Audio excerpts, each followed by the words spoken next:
Farm Business Uganda ekitongole ky'abalimi n'abalunzi bano bawa abalimi n'abalunzi amagezi agabayamba okwekulankulanya n'okwenyumiriza mu bye bakola. Gwe omulunzi w'enkoko omuli eza broilers, crailers, saso, layers ne loko jangu ofuna amagezi ku ngeri ey'ozirabiriramu olyoke ofune amagoba. Ate bwe kituuka ku byennyanja basima ebidiba n'okusomesa ku nnunda ennungi ey'ebyennyanja omuli empuuta, emali, engege. Ate tebakoma okwo bakuyigiriza n'okutabula emmere y'ebyennyanja okusinziira ku stage ze biba biriko. Omulunzi w'ente, embuzi, endiga, obumyu nawe batuukirira ofuna amagezi. Aba Farm Business Uganda bakowola naawe alunda embizzi okubeetanira anti bakufunira breed z'embizzi ennungi ezikula amangu omuli Landrace, Large White, Hampshire kuteeka ne Cambrough. Gwe omulimi n'omulunzi lekera kwemulugunya beekwate tojja kwejjusa. Bakufunira ensigo kw'oteeka n'okusomesa ku nnima y'omulembe ekwatagana n'ebibala omuli emicungwa, emiyembe, amapaapaali, obutunda n'ebirala bingi. Gwe omulimi wa vanilla nawe teweegayaalirira anti aba Farm Business Uganda webali okuyamba. Gwe omulimi w'ebitooke naawe jangu obeebuuzeeko ku butya bw'osimba ebitooke ne bitakuwa kiwuka ate ne bibala bulungi. Funa amagezi ku kika ky'emiti egikula amangu egigumira embeera y'obudde omuli emisizi, peyini, kalitunsi, emivule n'ebika by'emiti ebirala bingi. Aba Farm Business Uganda bakuyambako okufuna ebigimusa ebirungi eby'omulembe okuli eby'omu ttaka n'okufuuyira n'amadagala ag'enjawulo agayamba ebirime byo okukula obulungi nga tebirumbibwa biwuka. Ebirime omuli muwogo, soya, kasooli, lumonde, kabeji, ensujju, watermelon, ennyaanya, obutiko, ebijanjaalo n'ebirime ebirala bingi. Ebintu bino byonna bakuwa amagezi ku byo okossaako n'okubikufunira. Okumanya ebisinga osobola okubirako aba Farm Business Uganda ku 0753 19 95 12 oba 0761 48 0004. Osobola n'obafunira ku WhatsApp ku 0752 83 84 89. Farm Business Uganda, farmer to farmer, mulimi ku mulimi.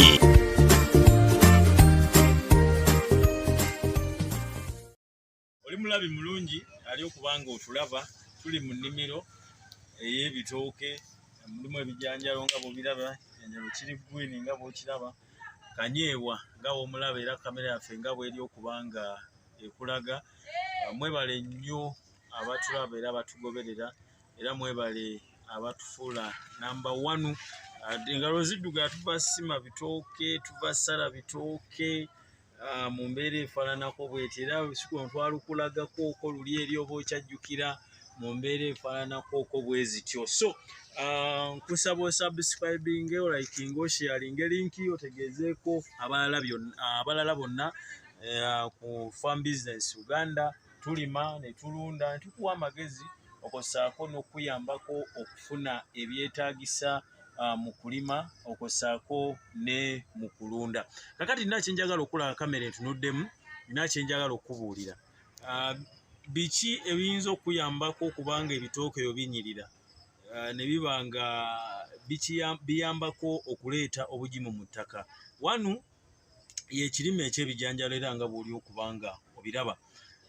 Ekirala ye kirime eky'ebinyeebwa, ekirala ye kirime eky'ennyaanya.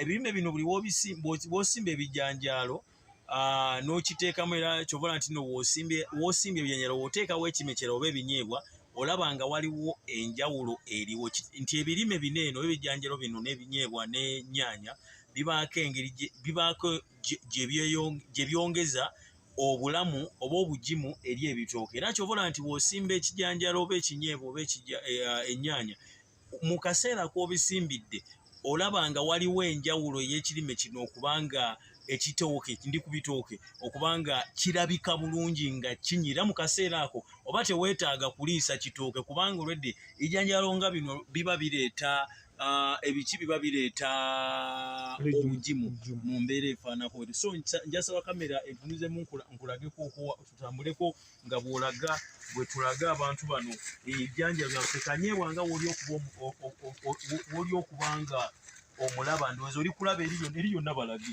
engulu yonna balage basooke balabe nti nno abalimi tebatudde, abalunzi tebatudde mu mbeera ezifaananako oko bwe zityo. So nkukubiriza gwe wenna omulimi nti olaba n'olusuku lwaffe nti lubikke oli kubanga okiraba ebijanjaalo biri mu lusuku olubikke ndowooza oli kulaba nga lwalirire mu mbeera efaananako bw'etyo ndowooza kamera ebeere ng'egenda mpolampola nga omuntu n'asobola okulaba bulungi ekifaananyi mu mbeera efaanako bw'etyo ndowooza ogitereeze namuko bw'etyo ebe ng'erikoko bw'etyo bw'otyo yes ndowooza oli kubanga okiraba kati olaba ndowooza nga wano eno nti ebijanjalo mu ebiri naye ate mubikke bulungi kitegeeza nti essanja lino likuyambako okukuuma lireeta obugimu naye ate era n'ebitooke byennyini ne biba nga birabika bulungi tweyongereyo eno bweti tulenga twongera okubanga